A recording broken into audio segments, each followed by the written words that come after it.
ಎಲ್ಲ ದೈವಕ್ಕೆ ನಿಮ್ಮೆಲ್ಲಡಿಯ ಘನವೆಂದು ಸಲ್ಲಿಗೊಮ್ಮೆಮ್ಮೆ ನುತಿಪೆನಾಂ ಗುರುರಾಯ ಸಲ್ಲೀಲೆಯಿಂದ ಕೃಪೆಯ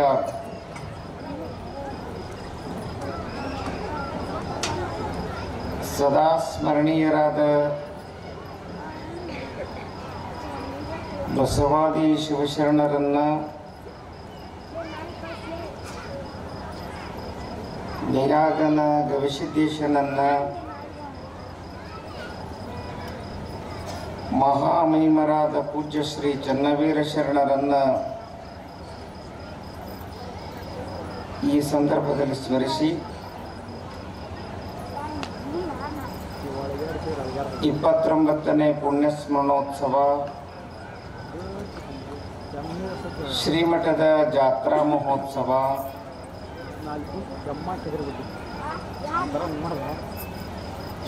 ಮಹಾತ್ಮರ ಬದುಕು ಬೆಳಕು ಆಧ್ಯಾತ್ಮಿಕ ಪ್ರವಚನ ಮಂಗಲೋತ್ಸವ ಈ ಸಮಾರಂಭದ ಸಮ್ಮುಖವನ್ನು ವಹಿಸಿದ ಹೂವಿನ ಹಡಗಲಿಯ ಗವಿಮಠದ ಪೂಜ್ಯ ಶ್ರೀ ಡಾಕ್ಟರ್ ಹಿರಿಶಾಂತವೀರ ಮಹಾಸ್ವಾಮಿಗಳಲ್ಲಿ ಭಕ್ತಿಯ ಪ್ರಣಾಮಗಳನ್ನು ಸಲ್ಲಿಸಿ ಆತ್ಮೀಯ ಪೂಜ್ಯರು ಕಣ್ಣಿಗೇರಿ ದಾಸೋಹ ಮಠದ ಅಧಿಪತಿಗಳು ಆಗಿರ್ತಕ್ಕಂಥ ಶ್ರೋತ್ರಿಯ ಬ್ರಹ್ಮನಿಷ್ಠ ಶಿವಕುಮಾರ ಮಹಾಸ್ವಾಮಿಗಳಲ್ಲಿ ಶರಣೆಂದು, ಶಾಸ್ತ್ರೀಜಿಯವರೇ ಹಾಗೂ ಕಲಾ ಬಳಗವೇ, ಮಹಾಜನಗಳೇ, ಮಾತೆಯರೇ, ಯುವಕರೇ ಹಾಗೂ ಮುದ್ದು ಮಕ್ಕಳು, ಇಂದಿನ ಸಮಾರಂಭದಲ್ಲಿ ಕಣ್ಣಿಗೇರಿಯ ದಾಸೋಹ ಮಠದ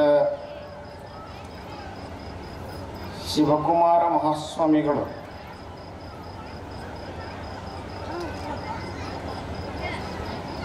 ಶ್ರೀ ಗುರು ವಚನದಿಂದಧಿಕ ಸುಧೆಯುಂಟೆ ಅನ್ನುವಂಥ ಉಪದೇಶದ ಮಾಲಿಕೆಯನ್ನು ಇಟ್ಕೊಂಡು ಬಹಳ ಮಾರ್ಮಿಕವಾಗಿರ್ತಕ್ಕಂಥ ಸಂದೇಶವನ್ನು ನೀಡಿದರು. ಕಣ್ಣಿಗೇರಿ ದಾಸೋಹ ಮಠ ನಿಜಗುಣ ಶಾಸ್ತ್ರದಲ್ಲಿ ಆಳವನ್ನು ಅಧ್ಯಯನ ಮಾಡಿರ್ತಕ್ಕಂಥ ಕ್ಷೇತ್ರ. ಅದು ಗುರುವಿನ ಮಹತ್ವವನ್ನು, ಅವನ ಕೃಪೆಯ ಬಗ್ಗೆ, ಅವನ ಹಾರೈಕೆಯ ಬಗ್ಗೆ, ಅವನ ಅವಶ್ಯಕತೆಯ ಬಗ್ಗೆ ಅತ್ಯಂತ ಮೌಲ್ಯ ತುಂಬಿದ ವಿಚಾರಗಳನ್ನು ನೀಡಿದರು. ಮೈಲಾರದ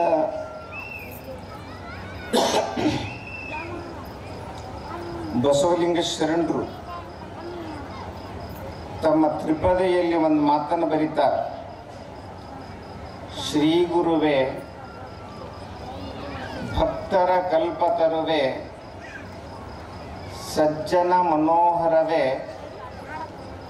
ನಿಜ ಭಕ್ತಿ ಜ್ಞಾನ ವೈರಾಗ್ಯ ಮಂದಿರವೇ, ಗುರವೇ ಕೃಪೆಯ. ಮೈಲಾರದ ಬಸವಲಿಂಗ ಶರಣರು ಗುರುವಿನ ವ್ಯಕ್ತಿತ್ವವನ್ನು, ಅವನ ಮಹತ್ವವನ್ನು ನೀಡ್ತಾರ. ಗುರು ಅಂದರೆ ಭಕ್ತರ ಕಲ್ಪತರು,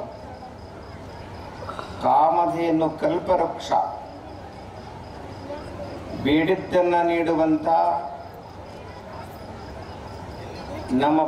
ನಮ್ಮ ಮನಸ್ಸಿನ ಬಯಕೆಯನ್ನು ನಿವಾರಿಸುವಂಥ,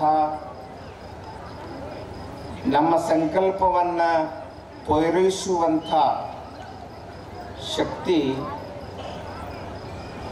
ಅದು ಗುರುನಾಥನಲ್ಲಿದೆ ಎನ್ನುವಂಥದ್ದನ್ನು ಹೇಳ್ತಾರೆ. ಸಜ್ಜನ ಮನೋಹರವೇ, ಭಕ್ತನನ್ನು ಏನು ಮಾಡ್ತಾನೆ ಅಂತಂದರೆ ಸಜ್ಜನನನ್ನಾಗಿ, ಉತ್ತಮನನ್ನಾಗಿ,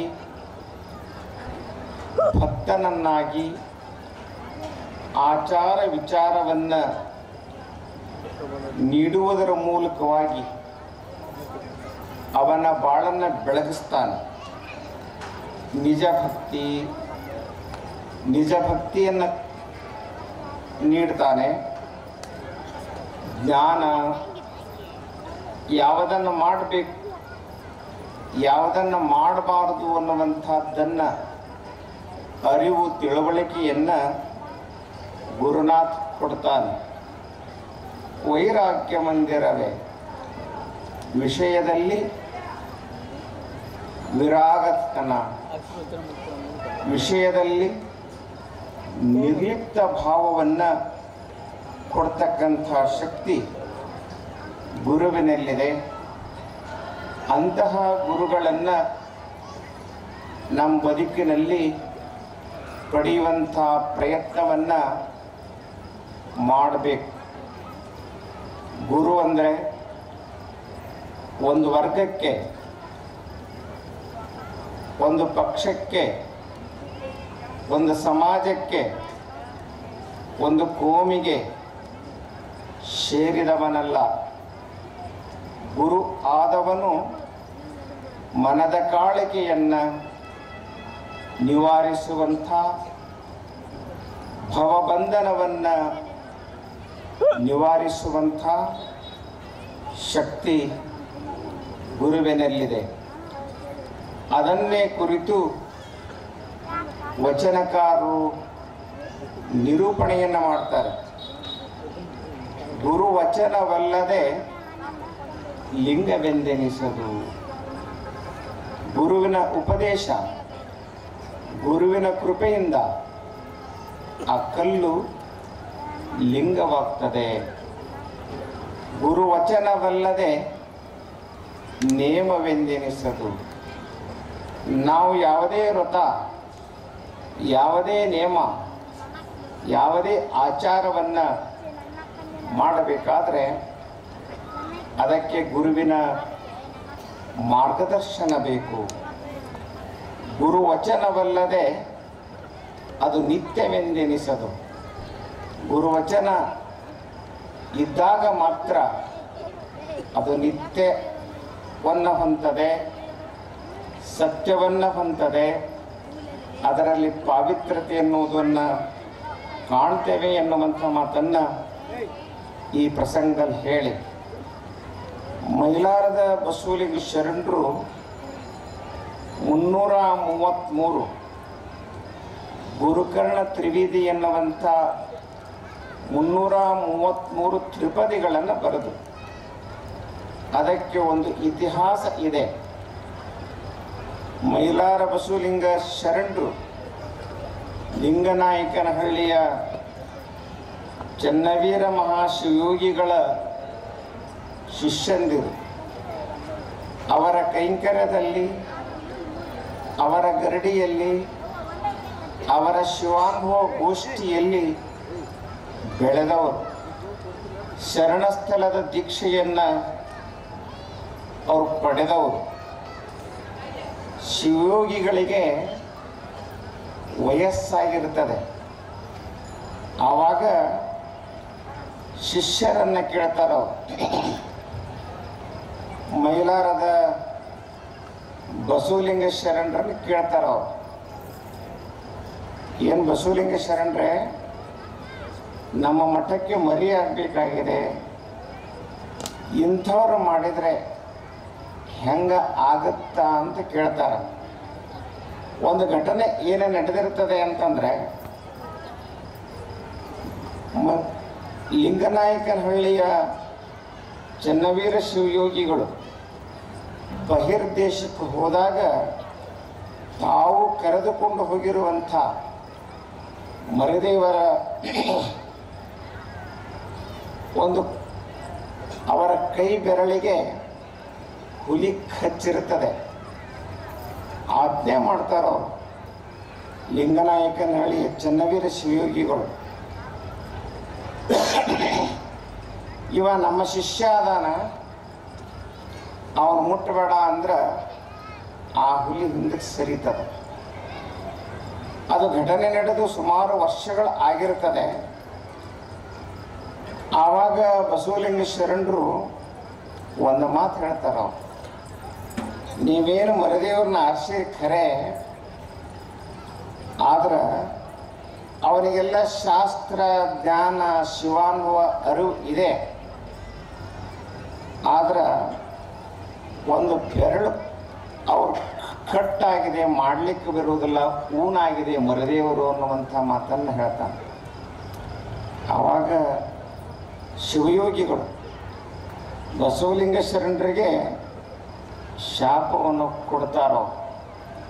ಏನಂತ ಅಂತಂದರೆ, ನೀನು ಬಸವಲಿಂಗ ಶರಣ ಅಲ್ಲ, ನೀನು ಬಸಪ್ಪ ಅಲ್ಲ ಮುಸಪ್ಪ ಅನ್ನುವಂಥ ಶಾಪವನ್ನು ಕೊಡ್ತಾರೆ.